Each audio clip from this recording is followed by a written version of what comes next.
Hello friends, welcome back to my channel. आज इस video में मैं आपको बताऊंगी कि आरआरबी एनटीपीसी होता क्या है, इसकी एलिजिबिलिटी क्या है और भी बहुत कुछ। तो चलिए शुरू करते हैं। और हाँ, अगर आप आरआरबी एनटीपीसी के बारे में पूरा जानना चाहते हैं तो वीडियो को एंड तक ज़रूर देखें। चलिए शुरू करते हैं। तो आरआरबी क्या होता है, पहले हम इसके बारे में जान लेते हैं। RRB means railway recruitment board. ये गवर्नमेंट ऑर्गेनाइजेशन है इंडिया की। ये जो बोर्ड है ये सब ऑर्डिनेट स्टाफ्स की हायरिंग करवाता है नॉर्थ वेस्टर्न रेलवेज में। तो ये था आरआरबी। अब चलिए एनटीपीसी के बारे में जानते हैं। नॉन टेक्निकल पॉपुलर कैटेगरीज, ये जो आरआरबी है यही एनटीपीसी के एग्ज़ाम्स करवाती है अलग अलग जॉब रोल की भर्ती करने के लिए, जैसे commercial apprentice, goods guard, traffic apprentice and many more in all over India. इसका मतलब ये कि ये जो हायरिंग्स होते हैं ये सिर्फ ऑल ओवर इंडिया में होती हैं, इंडिया से बाहर नहीं होता है। तो अब हम देखेंगे कि इस एग्ज़ाम के लिए एलिजिबिलिटी क्या होती है। आरआरबी एनटीपीसी 12th पास और अंडर ग्रेजुएट एंड ग्रेजुएशन दोनों के ही बेस पर रजिस्ट्रेशंस मीन्स भर्ती की जाती है। Now we are talking about as.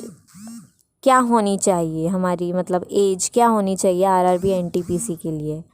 Minimum 18 years होनी चाहिए और मैक्स टू मैक्स 33 ईयर्स। यहाँ पर जो रिजर्व्ड कैटेगरी से बिलोंग करते हैं उन्हें एज रिलैक्सेशन भी मिलता है। आपकी एज डिपेंड करती है डिफरेंट पोस्ट पे, मे भी थोड़ा कम ज़्यादा होता है, लेकिन मिनिमम 18 और मैक्सिमम 33 होता है। अब ऑन द बेसिस ऑफ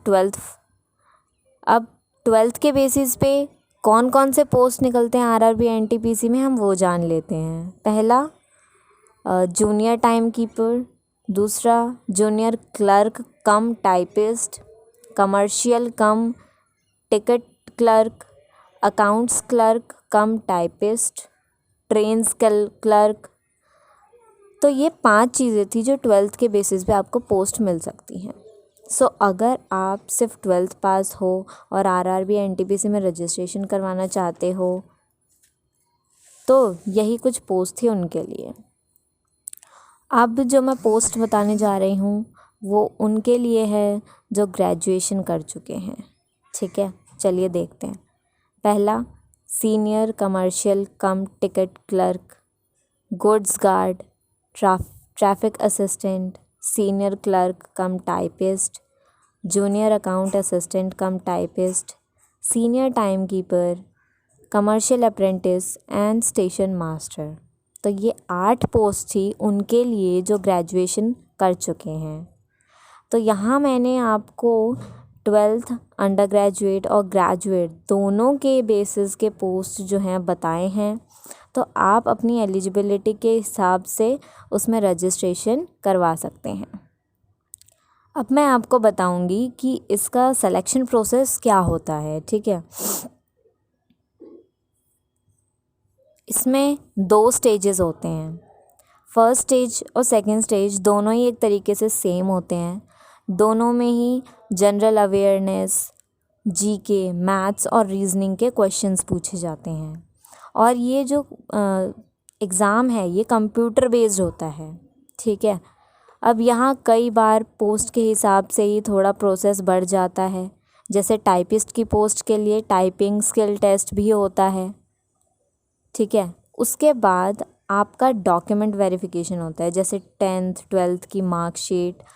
आपके नोटिफिकेशन में बता दिया जाता है सब कुछ एग्ज़ाम से पहले ही, और सब ओरिजिनल डॉक्यूमेंट्स चाहिए होते हैं इसमें।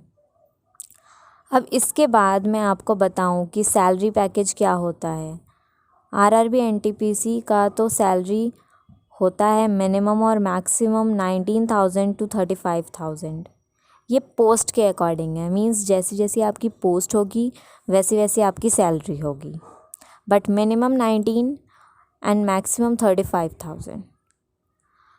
जो लोग बैंक, एसएससी, रेलवे में रजिस्ट्रेशन करवाना चाहते हैं उनके लिए एक CET means common eligibility test होता है। ये न्यू पॉलिसी है और इसे 2021 से फॉलो भी किया जाएगा।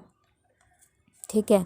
CET टेस्ट जो है ये बैंक, SSC और रेलवे तीनों में ही सेम है। प्री एग्ज़ामिनेशन टेस्ट होगा, एग्ज़ाम में सब अलग होगा।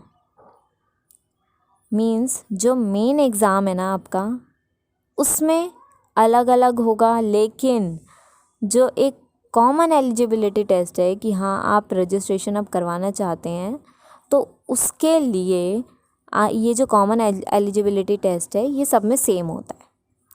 अगर आपको मेरी वीडियो पसंद आई हो तो इसे please like, share and subscribe ज़रूर करें। Thank you. See you again in our next video. For more updates, subscribe our channel and don't forget to hit the bell icon.